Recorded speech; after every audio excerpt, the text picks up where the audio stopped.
나누고 있는데 개인적으로 저는 이제 미국에 와서 공부를 하면서 여러 가지 기대를 가지고 신학 공부를 시작했었고요. 그런 도중에 한 가지 아주 중요한 것 한 가지를 미국에서 깨달은 것이 하나 있습니다. 이게 뭐냐면 실용적인 학문의 중요성에 대한 건데요. 실용주의라고 하는 철학은 제가 좋아하진 않습니다만 어떤 경우에는 어떤 실용적인 그 한 가지 어떤 팁이라 그래야 되나요?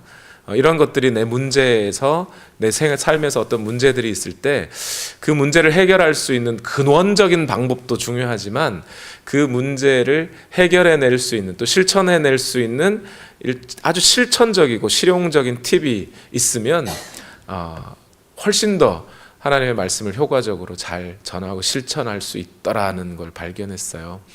예를 들면 학교에 가는데 이제 뭐 이렇게 늘 가던 길로 가면 15분이 걸렸는데 그러다 보니까 더운 여름엔 덥고 힘들고 지치고 그래서 가서 수업도 공부하기 힘들고 뭐 이랬는데 그 길 중에서 지름길을 알면 그죠? 그래서 가는 길을 한 5분 정도로 줄였다. 하다못해 10분 정도로 줄였다. 그러면 내 삶이 좀 더 윤택해지고 공부도 더 잘 되고 그럴 수 있잖아요. 바로 그런 일종의 어떤 실천적인 어떤 우리가 알게 되는 실천적인 진실들을 아는 것도 상당히 중요할 때가 있구나 하는 걸 알았습니다. 지금 피스메이커와 관련된 말씀이 그건데요. 지난 우리가 에베소서의 말씀을 강해하면서 들었는데 에베소서 말씀은 예를 들면 근본적인 우리의 신앙생활에 있어서 교회가 하나다 했을 때 그 하나가 뭐냐에 대한 어떤 근본적인 이야기들을 한 거라면 지금 이제 피스메이커와 관련된 이 말씀들은 실천적인 면에서 그럼 과연 우리가 어떻게 하나를 지키며 살아갈 수 있을 것인가 이런 것과 관련된 말씀이에요. 이 말씀의 시리즈들은 켄 산데라고 하는 분이 지은 피스메이커라는 책을 바탕으로 하여 지금 여러분과 말씀을 나누고 있는데요. 제일 첫 이 시리즈의 설교 4편을 각 한 편별로 G로 시작하는 한 문장으로 요약할 수 있습니다. 제일 첫 번째 우리가 나눴던 말씀이 뭐였죠? 하나님을 영화롭게 하라 였습니다. G로 시작하는 단어 glorify God로 요약할 수 있죠. 그러니까 우리 삶에 갈등이라는 것이 주어졌는데 이 갈등은 하나님이 우리를 괴롭히려고 우리를 고통스럽게 하려고 주신 게 아니고 이 갈등을 통해서 하나님을 영화롭게 하시는 하나님을 기쁘시게 해드릴 수 있는 방법이 된다는 거죠. 그래서 우리 삶의 뭐 가정 안에서 직장에서 아니면 교회에서 성도들과 또 직장 동료들과 교회 가족들 가정에서 가족들과 어떤 갈등이 생기면 그 갈등을 피하려고 하거나 또는 그 갈등의 상대방을 가서 막 윽박질러서 공격하려 하거나 그렇게 하지 말고 성경이 말하고 있는 방식의 갈등 해결하는 방식이 있다는 거죠. 그 방식대로 해결해 가다 보면 나도 성숙하고 다른 상대방도 도와줄 수 있는 그것이 바로 갈등이었다는 거였습니다. 두 번째 지난주 말씀은 영어로 하면 get the log out of your eyes 였죠. 그러니까 내 눈의 들보를 먼저 빼내어라 하는 거였습니다. 그러니까 우리 눈에 들보가 있는 동안에는 상대방의 눈에 있는 티를 보지 못합니다. 그러다 보니까 먼저 내 눈에 들보를 빼는 것이 우선이다. 그러니까 들보 빼라고 그랬다고 무조건 그냥 내가 잘못이야, 내가 다 내 탓이요 이렇게 하라는 게 아니고 내 속에 있는 어떤 거예요? 의견요, 태도요? 태도. 내 속에 있는 어떤 태도가 상대방에게 상처를 주고 갈등을 일으키는 요소가 될 수도 있으니 내게 있는 어떤 태도의 문제를 먼저 해결해라 하는 거죠. 그것을 하나님 앞에 고백하고 회개하고 변화한 후에라야 그래야 이제 상대방의 눈에 있는 티를 보고 빼줄 수 있다, 고쳐줄 수 있다는 겁니다. 이 순서대로 가야 하는 것이라는 거였죠. 이제 오늘 말씀은 뭐냐면 그러면 이제 지난 시간에는 내 눈에 들보를 먼저 빼라는 거였어요. 들보가 잘 안 빠지니까 이게 들보라는 것이 잘 보이지도 않고 내가 나를 알아요 몰라요? 몰라요. 그러니까 이 들보가 빠지지가 않아요. 그래서 이 갈등이 해결되지가 않는 겁니다. 그래서 내 눈에 들보를 먼저 빼야 되는데, 빼려면 그냥은 잘 안 빠지고 나를 어디다 비교를 해봐야 돼요? 예수님의 인격에다가 비교를 해봐야 돼요. 그래야 내가 무엇이 들보인지가 보이기 시작한다는 거죠. 그럼 이제 세 번째 오늘 말씀의 제목은 뭐냐면 온유한 마음으로 바로잡으라. 영어로 하면 gently restore입니다. 우리 같이 한번 우리 제목을 한번 외쳐볼까요? 시작. 온유한 마음으로 바로잡으라. 온유한 마음으로 바로잡으라. 오늘 갈라디아서 6장 1절 말씀을 중심으로 온유한 마음으로 바로잡으라라는 말씀인데요. 여러분, 오늘 갈라디아서 6장 1절을 여러분이 읽어보셔서 아시다시피 오늘 6장 1절 이해하기 어려우세요? 쉬우세요? 쉬워요. 전혀 어려운 얘기 아닙니다. 그죠? 어떤 교우가, 친구가, 아니면 동료가, 가족이 죄를 지었어요. 죄를 지은 것이 드러나거든, 보이거든. 그럼 어떻게 하라는 거예요? 온유한 마음으로 가서 바로잡아 주어야 한다는 겁니다. 자, 온유한 마음으로 바로잡아 주어라. 이게 이 말이 어렵지 않아요. 다 이해되는 말이에요. 그런데 이 말씀을 실제로 우리 삶에 실천하려면 그것이 돼요, 안 돼요? 안 돼요. 그게 잘 안 됩니다. 왜 안 될까요? 왜 안 되냐면 말이죠. 실제로 갈등이 어떤 누군가와 갈등이 있는 상태에서는요, 상대방의 잘못을 교정해서 그 사람이 하나님과 또는 나와의 관계로 회복되는 걸 하고 싶어요? 하고 싶지 않아요? 안 하고 싶어요. 일단 갈등이 생기면 내가 감정이 상해. 그죠? 그래서 상대방의 잘못을 고쳐줄 마음이 생기지 않아. 그러고 살라 그러지. 나보고 내가 왜 고쳐줘? 라는 마음이 먼저 들지 고쳐줄 생각이 들지 않아요. 그래서 안 되는 거예요. 말이 어려운 게 아니에요.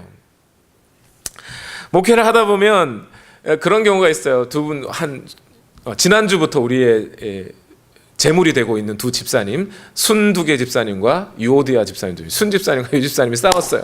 순 집사님한테 가서 이야기를 해요. 집사님, 그래도 성경에 이렇게 여차저차해서 용서하라 하시고 화해하라 하시고 또 상대방의 잘못을 고쳐주라 하시니 집사님, 유 집사님한테 가서 이야기를 좀 잘해서 좀 고쳐주십시오.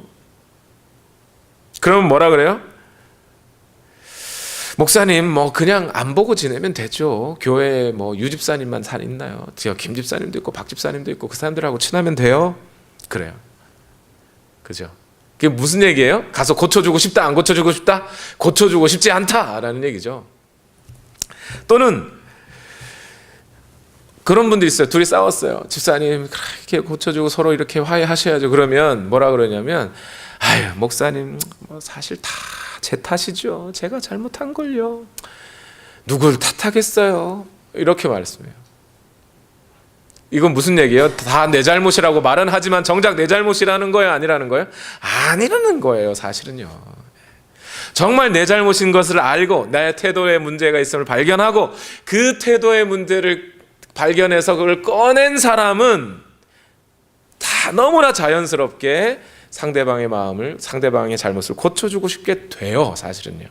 그런데 그게 안 된다는 것은 아직 내 마음속에 있는 이 감정이 안 풀린 거예요. 그리고 내가 뭘 잘못했는 건지도 모르겠는 거죠. 나는 잘못한 게 없는 것 같은데. 여러분, 교통사고가 나면 일방과실이 많아요? 주로 쌍방과실이 많아요? 요즘은 거의 쌍방과실이래요. 어느 한쪽은 뭔가 잘못을 하게 돼 있다는 거죠. 근데 내 잘못이 생각이 안 나면서 그냥 말은 좋아도 그냥 내 잘못이지 이런다는 거예요. 이런 회피 반응을 보이게 돼요. 갈등을 피하려고 하는 거죠.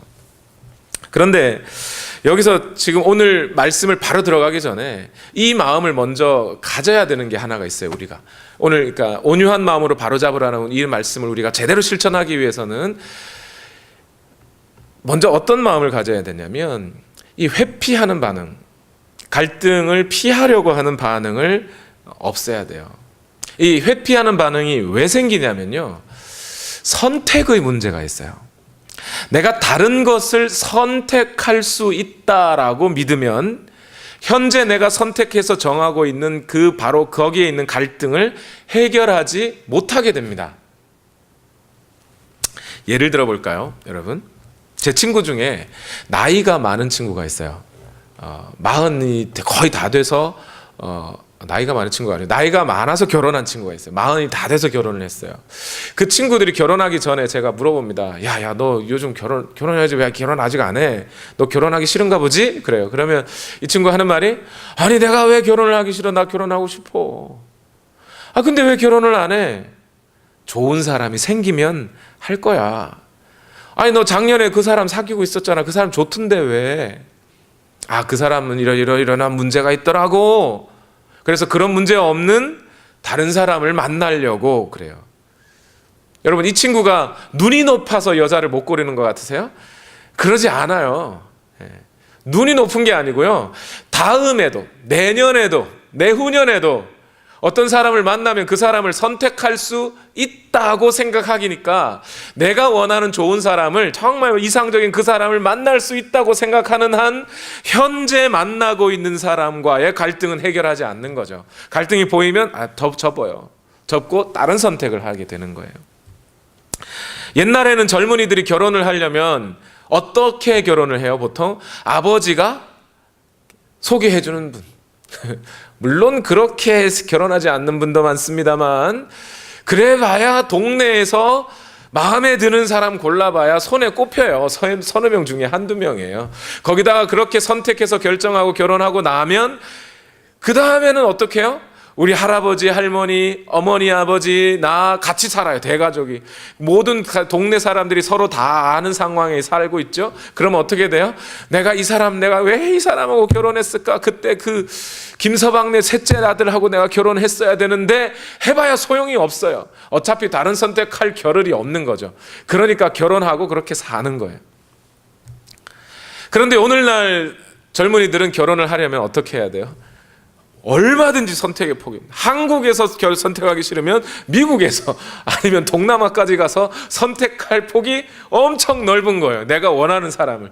그러니까 현재 어떠한 사람과 만나는데 그 사람과의 갈등이 있으면 해결을 하지 않아요. 풀려고 하지 않아요. 다른 선택하면 되는 걸요. 그래서 이러한 상황에 따라서 콜롬비아 대학에 이름이 좀 어려워요. 슈야 아이엔가라는 분이 있어요. 인도 출신의 미국 학자인데요. 이 사람이 경영학자인데도 심리학 책을 하나 썼어요. 선택의 심리학이라는 책이에요. 이 책의 내용은 비교적 간단합니다. 어렵지 않아요. 내용이 뭐냐면, 한마디로 말하면 현대인들은 매우 풍성한 선택의 기회 가운데 있다. 그러나 그 선택의 기회가 너무 풍성해서 도리어 만족한 삶을 살지 못한다는 거예요. 진정한 만족스러운 삶을 살려면 스스로 선택의 기회를 제한하고 줄이고, 또 선택한 것이 있으면 그 선택한 것을 다른 사람의 선택과 비교하지 말아야 된다. 그래야 내가 만족한 삶을 현실에서 살아낼 수 있다. 이런 얘기예요. 이걸 좀 쉽게 얘기하면 이런 거예요. 제가 펜을 좋아합니다. 펜을 좋아하는데 글을 자주 쓰고 필기도 해야 되고 그러다 보니까 펜에 대해서 되게 민감해요. 색깔도 적당하고 연필 같은 거 쓴다고 하면 연필도 진하는 정도가 적당해야 되고, 너무 뾰족해서도 안 되고 너무 뭉턱하면 더 싫고, 그래서 손에도 잘 잡혀야 되고 가격도 적당해야 되고, 되게 민감해요. 제가 펜에 있어서는.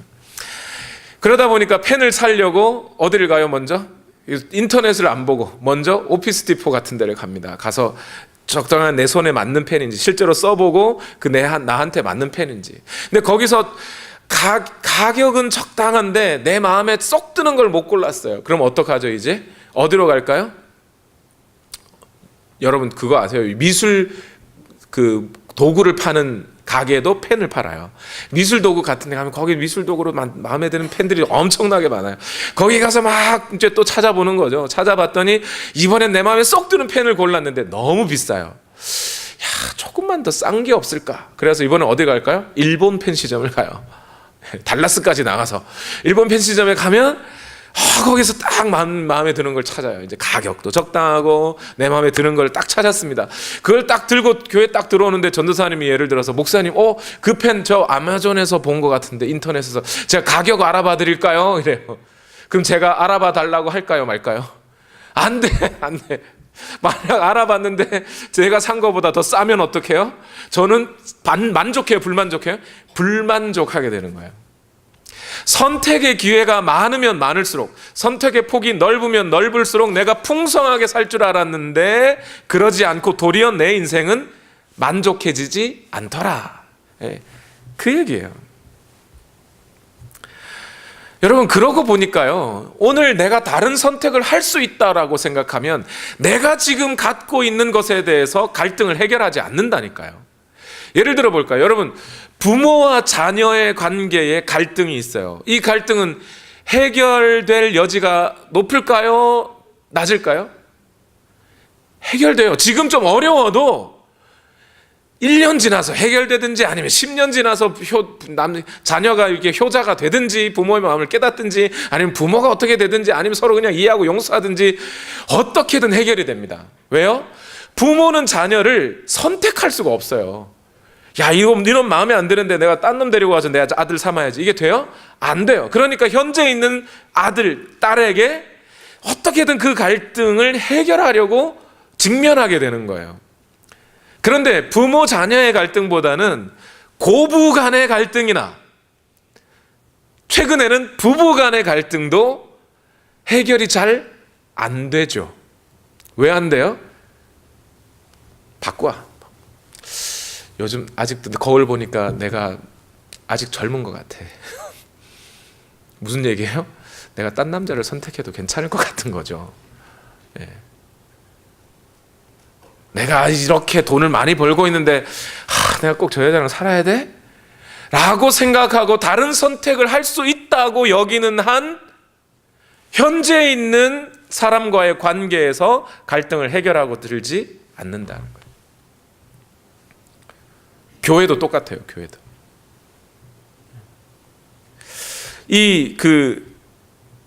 아이엔가라고 하는 이분의 선택의 심리학이라고 하는 책에서 하는 이 얘기가 세속적인 심리학자의 이야기지만 상당히 성경적인 부분이 있어요. 왜 그러냐면요, 여러분, 지금으로부터 약 400~500년 전에 개혁주의자들은요, 교회의 표지라는 것을 매우 중요하게 여겼습니다. 왜냐하면 옛날 구교에서부터 독립해서 이제 종교 개혁을 일으키는 거잖아요. 진정한 성경이 말하는 교회로 돌아가자 하면서 교회로 돌아가고 싶은 거예요. 그러려면 지금 이 구교, 천주교는, 옛날 천주교는 이건 썩었고 진짜 교회가 아니고 참된 교회는 바로 이러한 교회다라고 말할 수 있어야 되잖아요. 그러다 보니까 그러한 교회의 표지, 무엇을 보고 우리가 참된 교회인 줄 알겠는가 하는 참된 교회의 표지를 찾기 시작했어요. 그래서 개혁주의자들이 함께 공통되게 3가지 표지를 찾았습니다. 이것이 있다면 이건 참된 교회라고 봐야 한다. 첫 번째는 뭐냐면 하나님의 말씀이 선포되느냐. 그 교회라고 모였는데 설교하는 자의 설교를 들어봤더니 성경에 바탕한 하나님의 말씀이 아니라면 그건 교회가 아니다, 이렇게 얘기한 거예요. 두 번째는 뭐냐면 참된 성례전이 행해지느냐. 성례전 중에 특히 침례와 주의 만찬, 이 2가지의 성례전이 제대로 성경적인 방법대로, 성경적인 마음에, 성경에 있는 나온 사람들이 말씀하시는 대로의 마음을 가지고 성례전이 이루어지고 있는가? 그러면 되면 교회고 아니면 교회가 아니다, 이거죠. 3번째가 있었는데요. 3번째 참된 교회의 표지가 뭐냐? 징계라는 게 있었어요. 징계. 교회가 교회의 이름으로 성도들을 징계하느냐? 당신 이거 잘못이요, 죄요, 이거 바로 잡으시오 라고 말하고 있느냐? 그렇게 해서 바로 고치는 일을 하고 있으면 마치 자녀를 훈계하지 않는 부모가 없듯이 성도의 잘못을 고쳐내 주기 위해 마음을 쓰고 그 징계 절차를 밟고 있는 교회가 있다면, 그렇다면 그건 진짜 교회다. 그러나 그렇지 않으면 교회라고 할 수 없다는 거예요. 자, 그런데 오늘 이 3가지 교회의 표지들 중에 여러분 당장 마음에 느껴지는 게 뭐예요? 징계라는 것은 오늘날 있어요, 없어요? 교회에서 잘 찾아보기가 어려워요. 예를 들면 이런 거예요. 누군가가 교회 안에서 잘못했어요. 아주 간단한 것까지도. 심지어 예를 들어서 비즈니스를 했는데 그 비즈니스 한 것들 중에서 성경이 말하는 어떤 죄가 될 물건들을 팔았어요. 예를 들어서 마약이라든지 뭐 이런 거. 다른 건 제가 또 논란의 여지가 있으니까 예를 들지는 않겠습니다. 그렇게 했어요. 그것이 성도 교회 안에 들켰어요. 알게 됐어요. 교회가 그 사람을 당신 이렇게 해서 당신 집사인데도 이렇게 했으니 앞으로 6개월 동안 집사 정지. 교회 와도 성찬 참여하지 마시오. 만약 이렇게 했다면요, 오늘은 어떻게 돼요? 남들이 그런 일을 하면 남한테 그러면 아유 잘 됐어 아유 이렇게 할지 모르지만 그게 내 문제라면요, 나한테 왔다면요, 그럼 어떻게 생각해요? 내가 그렇게 잘못했나? 이러면서 교회가 여기밖에 없어? 저쪽 교회는 그거 해도 괜찮다는데? 그럼 그걸로 가면 되지. 다른 곳을 선택할 수 있는 동안에는 내게 주어진 이 갈등을 해결하려 들지 않는 거죠. 이거 안 하고 그냥 가면 그만인 거죠. 그러니 오늘 여러분, 여기서 오늘 갈라디아서 6장 1절의 말씀을 제대로 여러분 우리가 지켜내기 위해서는 우리 마음에 먼저 결단하는 것이 있어야 돼요. 온유한 마음으로 고쳐주라. 이 갈등을 그렇게 직면하고 해결하라는 거잖아요. 그런데 내가 다른 선택할 수 있어요. 굳이 내가 가서 얘기해야 돼? 안 해도 돼. 내가 그 사람하고 얼마나 보고 살 거라고. 내가 딴 교회 가면 되지. 내가 꼭 이 남자랑 살아야 돼? 라고 생각하는 순간에 가서 말하지 않아요. 갈등이 해결이 안 돼요. 다른 선택하면 그만인 거죠. 개혁주의자들이 아주 놀라운 이야기를 조금 더 했는데요, 이 앞에서 말씀드렸던 교회의 표지 3가지 중에 이 3가지 모두 다 뭐라고 생각했냐면요, 이 3가지를 통해 하나님의 은혜를 받는다고 생각했어요. 하나님의 말씀을 통해, 또 침례와 성만 주의 만찬을 통해, 그리고 심지어 징계라는 것을 통해 하나님의 은혜를 받는 것이라고 했어요. 이 3가지가, 특히 징계라는 것은 하나님의 은혜를 받는 통로라고 생각했어요. 오늘날 많은 사람들이 말씀 듣고 기분이 좋으면 은혜 받았다고 하지만,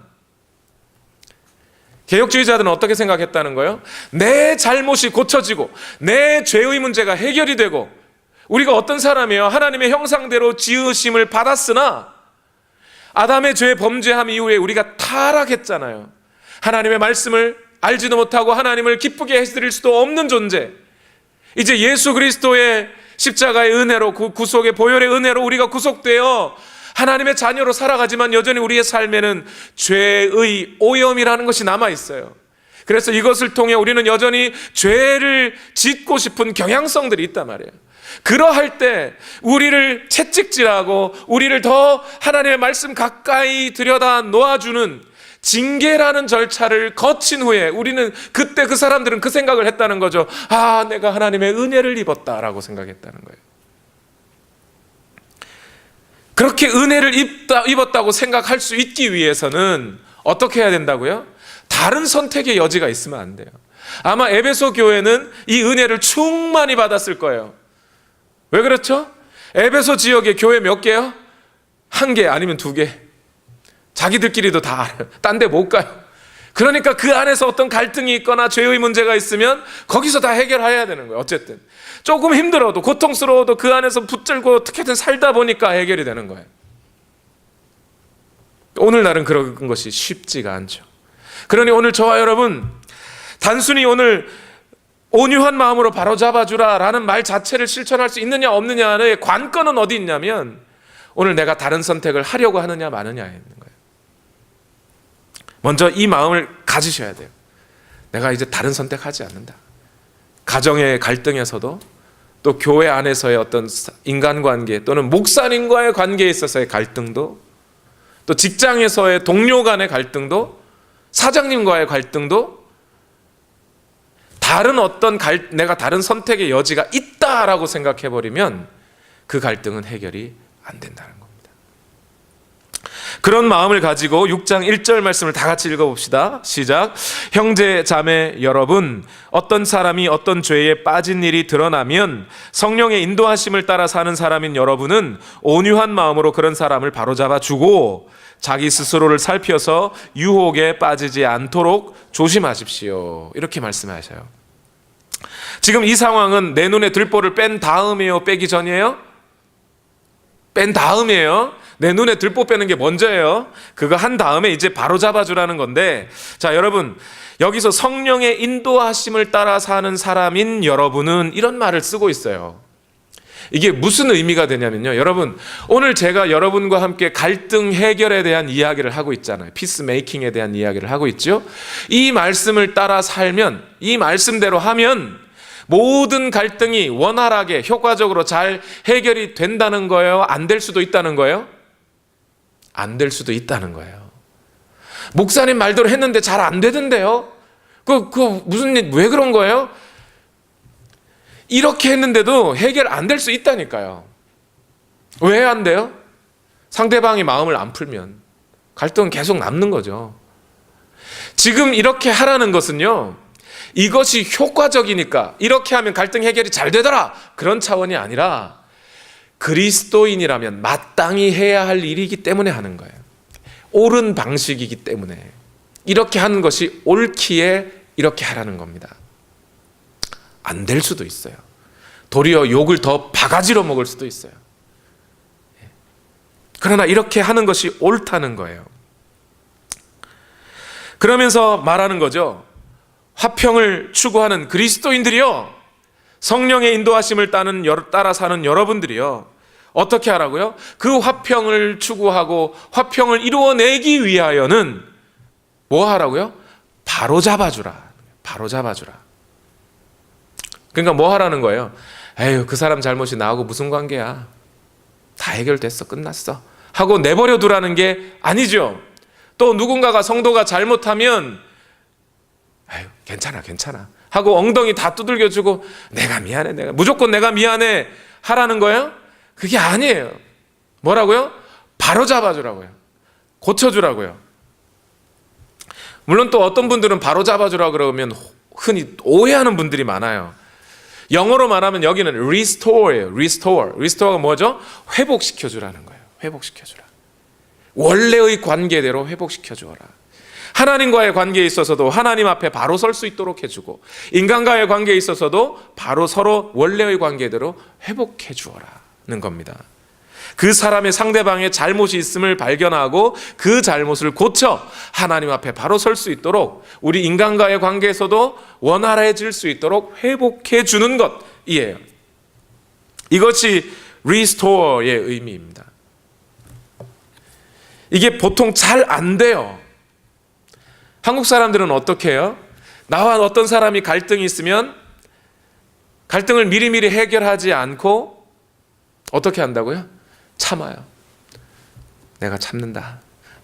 그런, 참는 게 아니고 이게 뭐 하는 거예요? 쌓는 거죠. 참는 게 아니고 정확하게는. 쌓아뒀다가 나중에 조금만 건드리면 이제 폭발을 해가지고 가서 내가 참다 못해 한마디 하겠는데 하면서 restore 하는 게 아니라 confront를 하죠. 대결하려고 해요. 이 컨프론트 하라는 게 아니에요. 교회에서도 보면 이런 경우들 있어요. 그 담임 목사님 중에 그런 분들이 있더라고요. 부목사님이나 또 부교육자가 마음에 안 들어요. 그럼 참아요. 참으면서 내가 저놈 언제 한번 야단을 쳐야지. 그러다가 정말 좀 센 잘못하면 그땐 불러가지고 막 야단을 치면서 막 얘기하면서 뭐라 그래요? 이게 다 당신 잘 되라고 하는 소리라고. 목회 앞으로 나가서 어떻게 하려고 그러냐고 그래가지고 목회 잘하라고 하는 소리라고. 그게 진짜 목회 잘하라고 하는 소리예요? 아니에요. 그거 내 화풀이 하는 거죠. 나 성깔 있다 이거잖아요. 성경을 뒤져보면 이러지 말라는 거예요. 리스토어 해줘라. 바로 잡아줘라. 어떤 태도로요? 온유한 마음으로. 남편이 아내에게, 아내가 남편에게, 남편은 아내를 무시하고 아내는 남편에게 바가지를 긁으면 이거는 대결하는 거죠. 컨프런트 하는 거죠. 그걸 리스토어 하는 게 아니에요. 성경을 뒤져보면 예수님이 하신 용어들이 항상 이래요. 갈등의 상황이 있으면 그래 한번 맞서서 이야기해봐라 이렇게 얘기 안 하고요. 도와주어라, 회복시켜 주어라, 구해 주어라, 용서해 주어라 이렇게 얘기를 해요. 성경의 그 다른 단어들도 보면요, 갈등에 맞서라 하네요. 맞서는 대상은 누구예요? 사단과 맞서는 거예요. 우리의 싸움은 혈과 육에 대한 것이 아니요라고 분명히 얘기해요. 그러면서 뭐라고 하냐면 양육하라, 고백하라, 가르치라, 알려주라, 이유를 설명하라, 보여주어라, 격려하라, 바로잡아 주어라, 권면하라, 경고하라. 심지어 그 대상이 자녀들이면 꾸짖어라, 이렇게 얘기하죠. 온유한 마음으로 바로잡아 주어라, 회복시켜 주어라가 성경이 말하고 있는 갈등 해결의 실천 방법이에요. 사도 바울도 이런 경우를 자주 봅니다. 여러분, 사도 바울이 성깔이 있는 사람이에요, 없는 사람이에요? 이 사람 성깔 센 사람입니다. 예수님 믿고 나서도 성질 제대로 한번 불려본 사람이죠. 바나바가 자기 선배임에도 불구하고, 바나바가 자기를 리크루트 해준 사람임에도 불구하고 의견이, 마가에 대한 의견이 안 맞으니까 어떻게 해요? 드립다 싸운 사람이 아니에요. 그죠? 베드로가 이방인들에 대하여 약간 좀 주춤하는 모습 보이니까 당신 뭐 하는 사람이야 지금 하면서 대든 사람 아니에요. 성깔이 있는 사람입니다. 그런데 교회들을 향하여 그 성깔을 부리지 않습니다. 성도들과의 갈등이 있을 때 그 갈등에 성질을 드러내지 않아요. 내가 얼마나 성깔 있는 사람 너 한번 볼래? 이렇게 하지 않습니다. 고린도 교회가 어떤 교회요? 고린도 지역에 바울이 거기서 이렇게 개척한 교회예요. 근데 그 고린도 교회 성도들이 사도 바울을 나중에 인정하지 않아요. 저 사람 사도가 아닌 것 같아. 그러면서 사도 바울은 그러면 화나죠, 사실. 그러면서 고린도 교회 막 찾아가서 한바탕 해요? 갈등을 피하지 말라 그랬으니까 내가 한번 맞서봐. 그렇게 해요? 아니에요. 고린도 후서 13장 10절을 읽어봅시다. 다 같이 읽어보겠습니다. 시작. 내가 떠나 있는 동안에 이렇게 편지를 하는 것은 내가 가서 주님께서 주신 권한을 가지고 사건들을 처리할 때에 너무 엄하게 대할 필요가 없게 하려는 것입니다. 이 권위는 여러분을 넘어뜨리라고 주신 것이 아니라 세우라고 주신 겁니다. 나는 사도로서의 권위가 있는데 이 사도로서의 권위는 당신들을 넘어뜨리려는 게 아니다. 야단쳐서 쫓아내보는 게 아니고 면박 주려는 게 아니고 당신들을 회복시켜 주려고 하는 것이다. 세우려고 하는 것이다. 그런데 그 세우려고 하기 위해서 바울이 뭐라 그러는 거예요? 내가 갑자기 찾아가서 여러분들이 아직 여전히 잘못하고 있는 모습을 보면 내가 엄하게 여러분을 대할까 봐 그렇게 하지 않으려고 미리 편지를 보내서 그 편지를 여러분이 읽고 복음에 맞게 내가 살고 나의 태도를 바꾸고 내 잘못을 고치고 죄를 회개하고 그런 다음에 내가 찾아가면 여러분과 이런 갈등을 막 대면할 필요 없이 권면 조금만 하고 회복시켜 줄 수 있지 않겠느냐, 이 말인 거예요. 이게 회복하라의 말씀인 거예요. 회복하라, restore 하라. 그러면 목사님, 성경에 그 잘못을 바로 잡는 어떤 일정한 절차나 과정을 성경이 말해주고 있나요?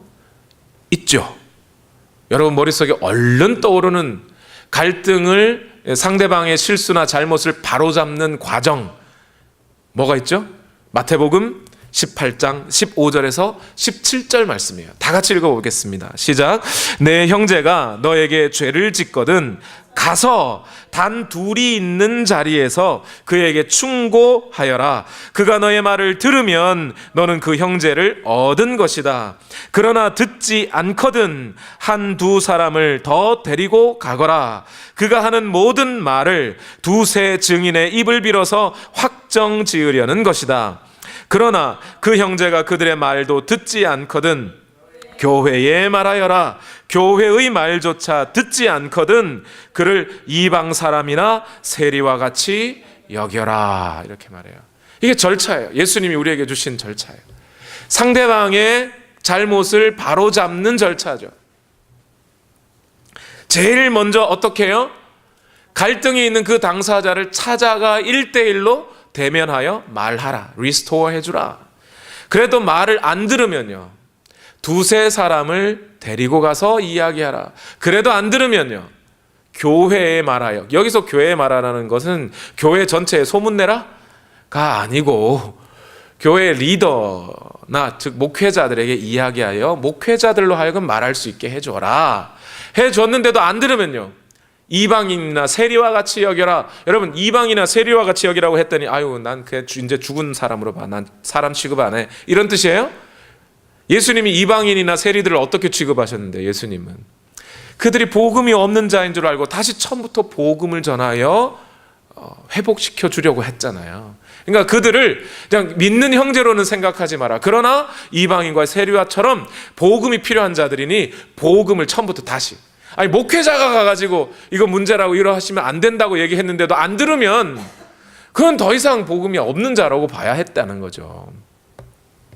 그런데 여러분, 이거 어렵지 않죠? 아주 간단하죠. 근데 이게 잘 지켜져요? 안 지켜져요.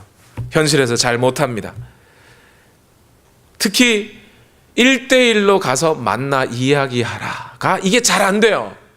이게 왜 안 되죠? 상대방이 나에게 죄를 짓는 것, 나 또는 잘못하는 것을 봤어요. 보면 우리는 보통 가서 그 사람과만 이리 와봐. 그래가지고 이렇게 얘기해요? 그렇게 하지 않죠? 어떻게 합니까? 봤지? 내가 잘못한 거 아니야? 저 사람이 잘못했어? 그러면서 옆 사람한테 알려줘. 옆 사람, 옆에 있는 또 이 사람 봤지? 목사님이 잘못해. 내가 잘못 안 해. 뭐 하는 거죠? 1대1이 아니라 벌써 소문이 나가요. 그러면서 내 편을 만들기 시작하는 거죠. 이거 뭐 하는 거죠?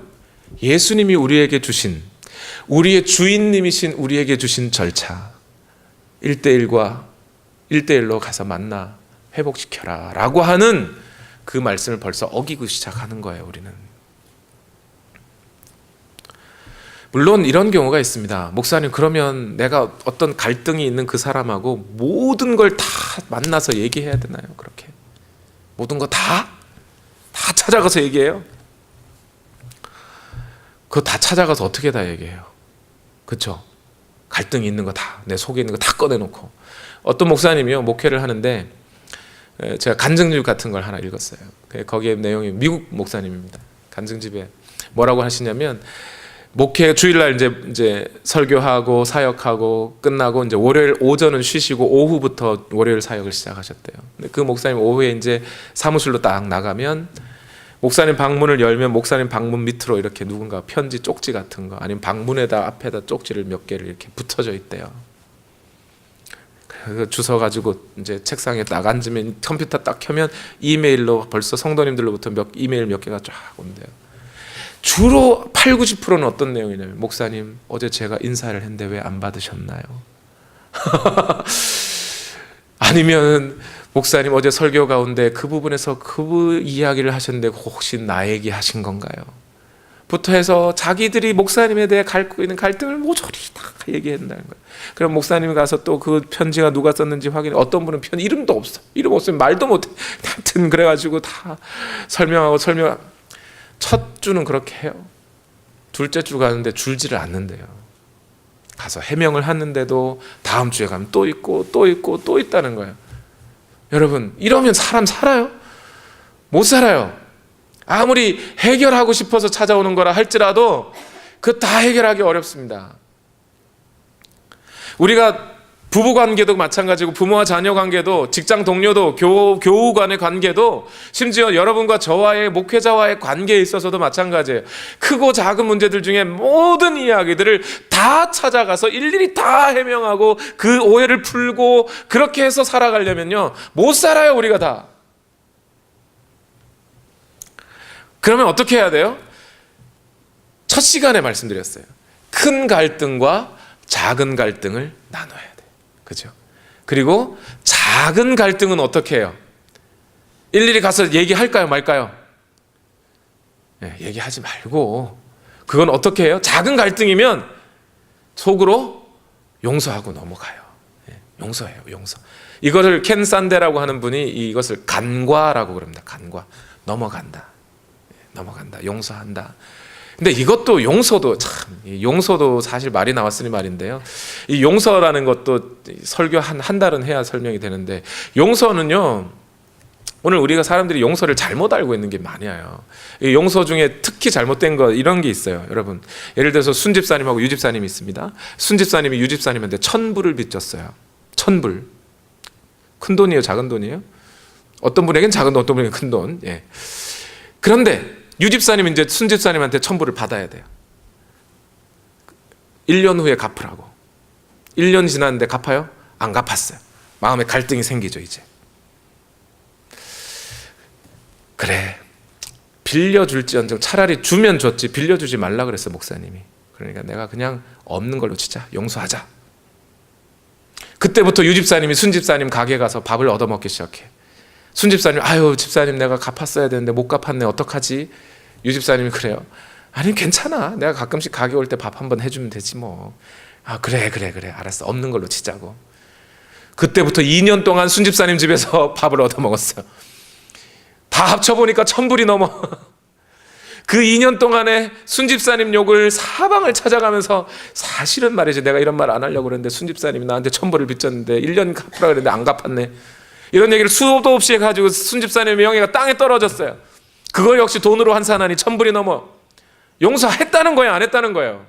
안 한 거죠. 용서라는 것, 상대방의 작은 과실에 대하여 내가 용서라는 것을 할 때에는, 용서는 어떤 거예요? 저 사람에게 용서했으니 행여나 그러한 일들이 일어나고 또 그것 때문에 내게 갈등의 소지가 생길지라도 내가 그것을 잊어버려요, 다시 기억해요? 잊어버려야죠.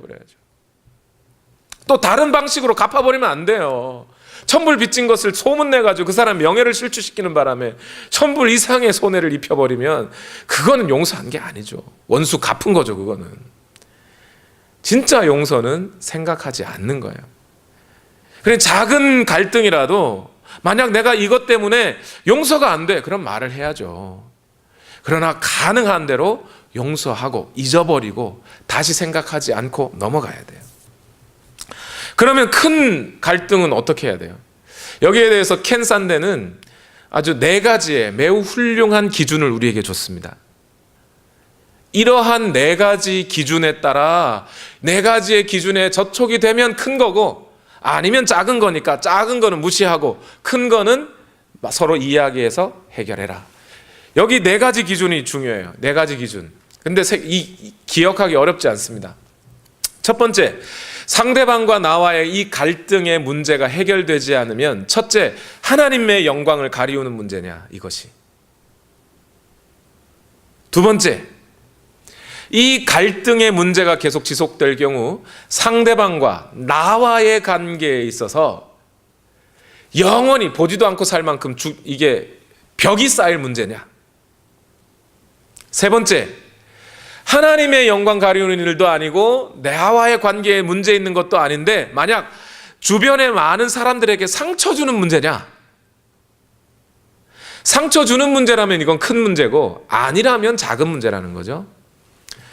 마지막으로, 하나님도 괜찮고 나도 괜찮고 주변 사람들도 다 괜찮은데 갈등의 당사자 그 사람에게 매우 큰 어떤 죄의 문제가 걸려 있느냐. 예를 들면 뭐 마약을 했다든가, 뭐 알코올 중독의 문제가 있다든가, 뭐 이러면 물론 가족들도 안 좋겠지만 본인에게도 죄의 문제가 있죠. 이러한 경우에 접촉이 된다면, 이 4가지 기준 중에 어느 하나라도 문제가 생긴다면 큰 문제니까 그 갈등을 이야기해서 풀으라는 거예요.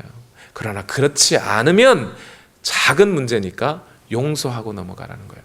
한 가지 예를 들어볼까요? 제가 전에 있던 교회예요. 성가대가 한 200여 명 됩니다. 성가대 총무님이 있어야 돼요.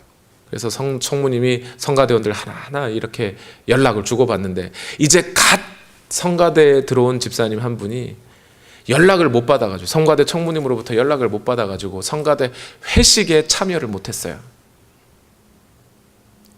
회식에 참여 못하면 보통은 본인은 모르고 참여 못했으니까 나중에 이 회식이 있었다는 게 알아져요? 아니면 그냥 지나가요? 대부분 알아요. 지나가다가 집사님 어제 회식 때 안 보이대? 연락 못 받았어? 나 몰랐는데? 총무가 왜 그런 것도 연락도 안 해준대?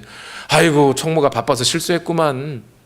내가 총무였으면 그거 다 연락했을 텐데 우리 총무님이 너무 바쁘셨나 봐.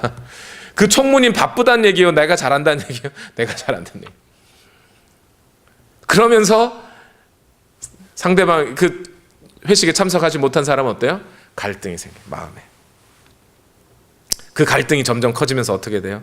성가대도 가기 싫어지고 연습도 하기 싫고 총무님 얼굴만 봐도 뒤통수에 뿔난 사람 같고 성가대 찬양하는 것도 다 가식적으로 들리고 막 그래야 돼요.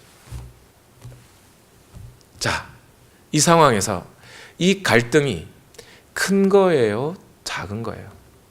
기준이 뭐예요? 네 가지.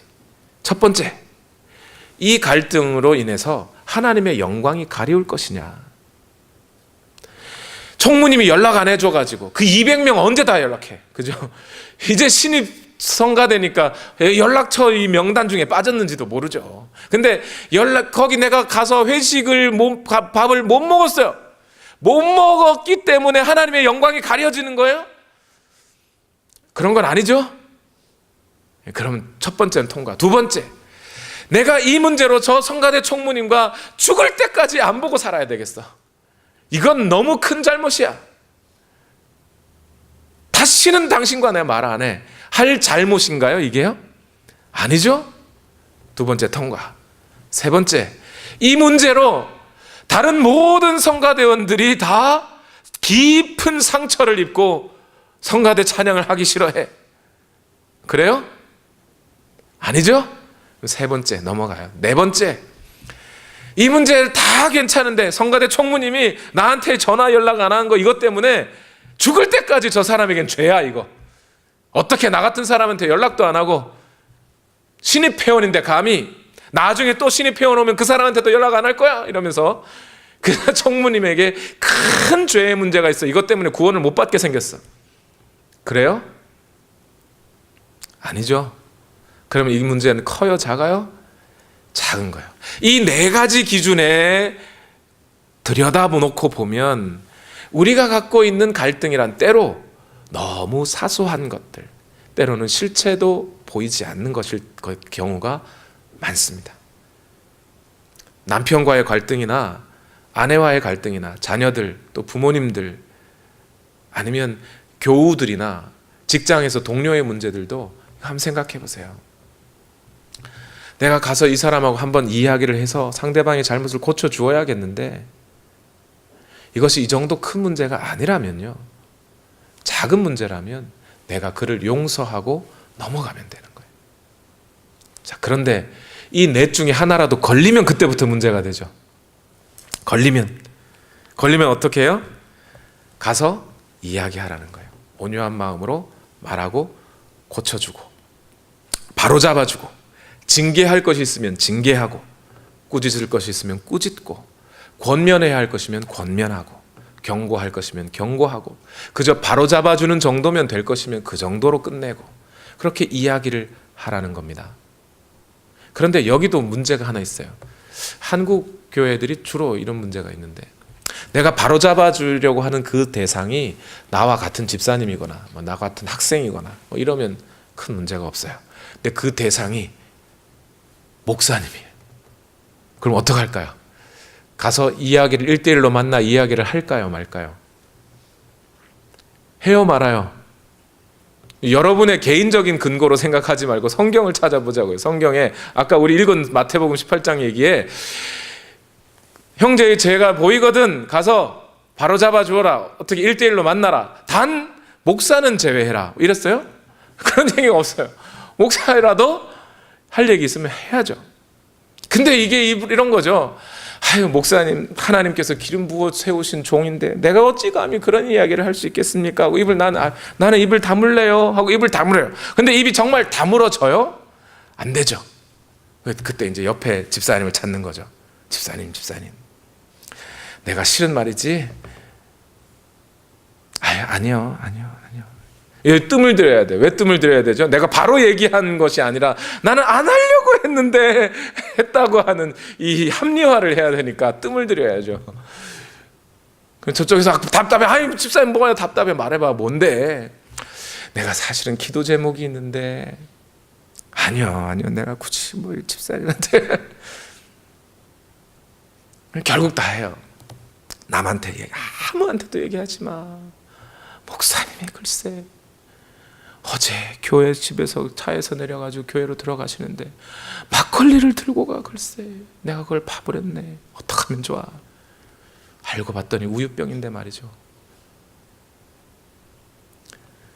이런 식의 문제들이 생겨요. 그러니까 목회를 하다 보면요, 이런 경우가 제일 힘들어요. 저는 저에 대해서 오해를 했든 아니면 정말 제 잘못이나 실수가 있어서 그것 때문에 저에게 하실 말씀이 있으시면 하시면 돼요. 그래서 제가 말이라도 할 수 있죠. 핑계라도 될 수 있죠.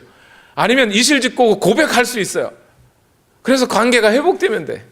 근데 저한테 말은 안 하고 있다가 결국에는 상담을 핑계로 결국 다 이야기를 하게 돼. 다 교회를 위해서 하는 얘기잖아. 내 얘기 아니야. 이런 경우가 생겨요. 어떻게 하라고요? 나보다 권위 있는 자라 할지라도, 목사가 더 권위 있어서 권위라가 아니라 어쨌든 교회 대표자이니까 그에게 할 이야기라도 해야 하는 이야기라면, 큰 갈등의 문제라면 하시라는 거예요.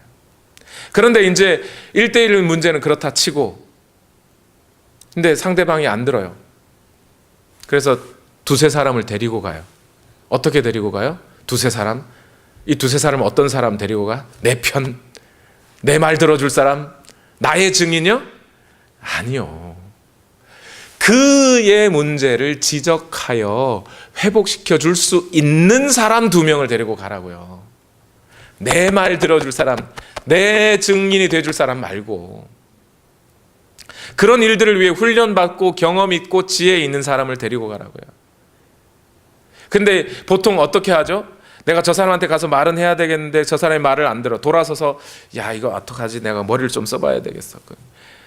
저 사람이, 상대방이 말도 잘하고 막 언변도 좋은 사람인데 나는 말이 딸리네. 오케이.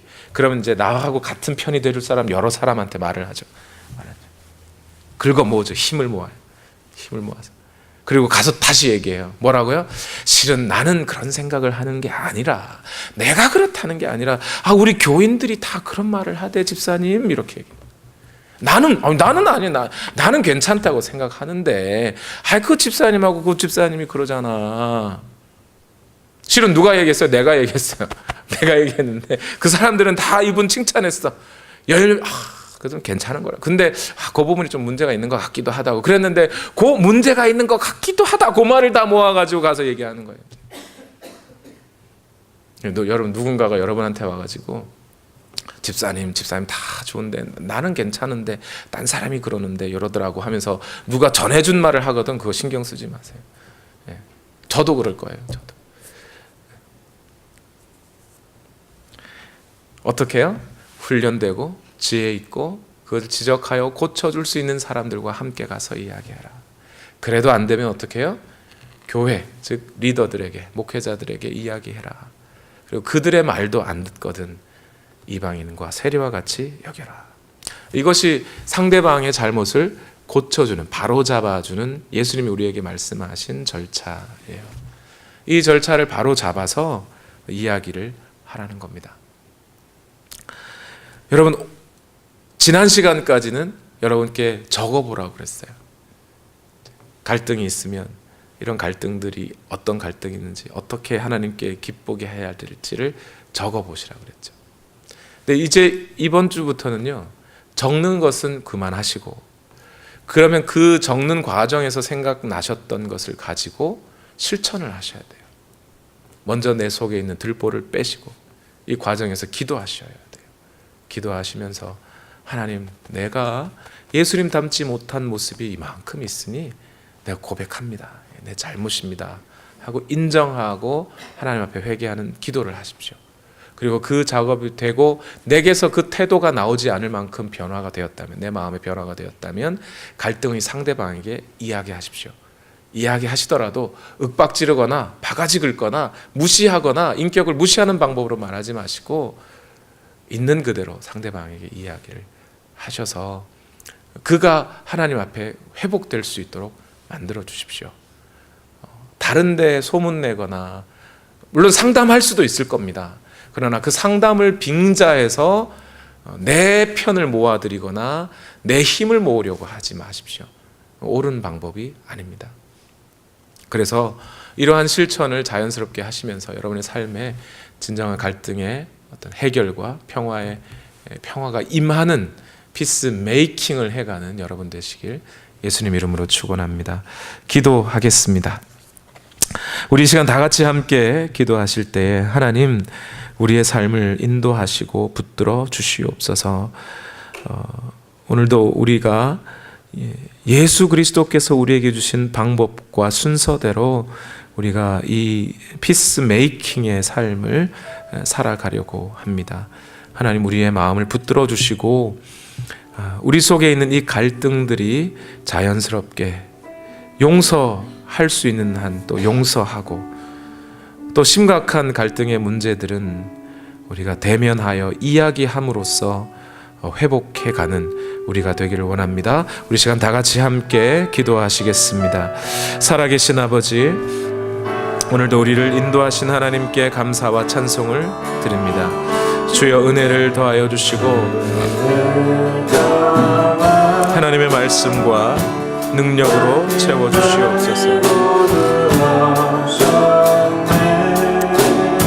하나님 은혜를 더하여 주시기를 원합니다.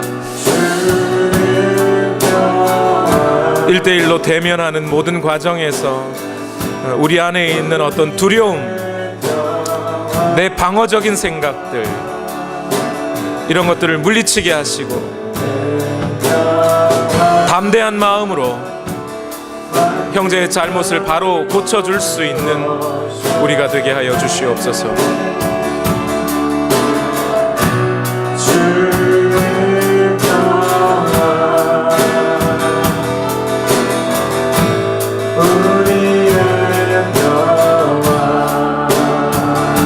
하나님 함께하여 주시기를 원합니다. 인도하여 주시옵소서.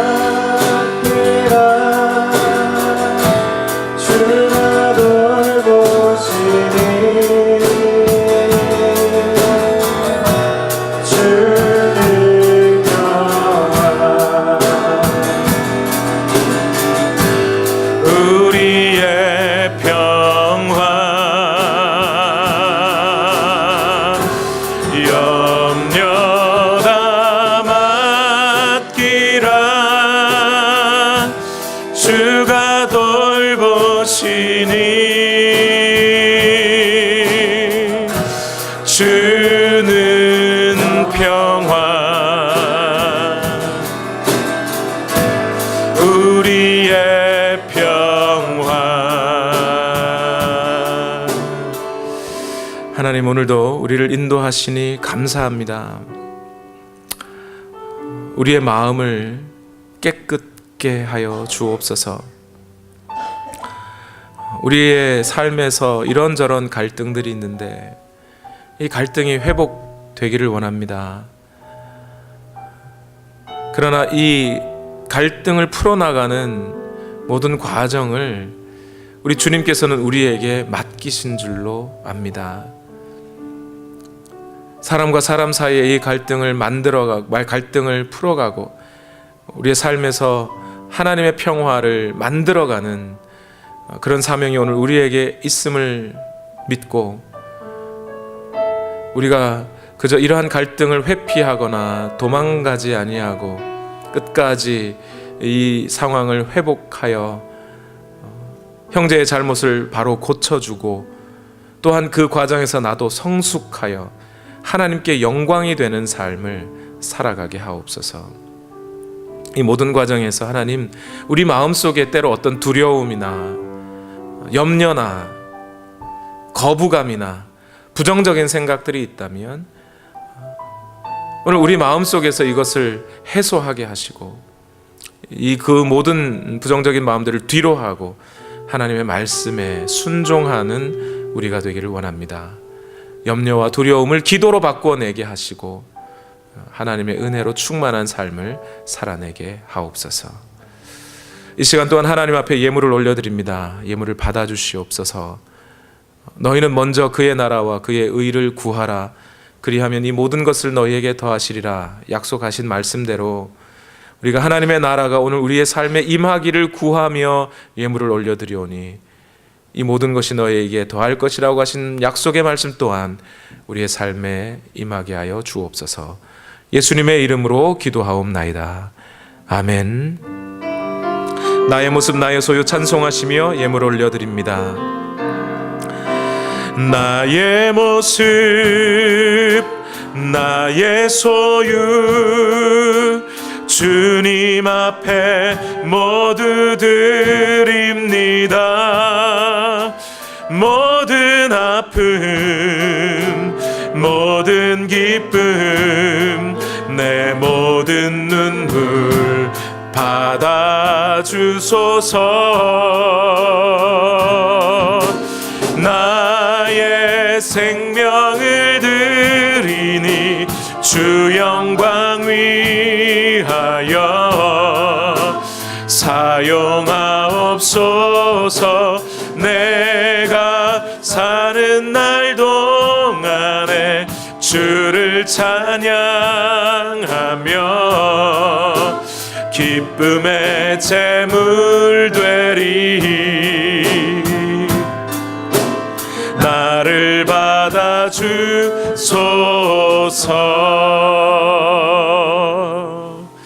이제는 우리 구주 예수 그리스도의 무한하신 은혜와 하나님 아버지의 만극하신 사랑과 성령님의 교통하심이 오늘 예수 그리스도의 말씀을 쫓아 온유한 마음으로 바로잡기 원하는 우리 모든 성도들의 삶 위에 지금부터 영원토록 함께 하시기를 예수님 이름으로 축원하옵나이다. 아멘.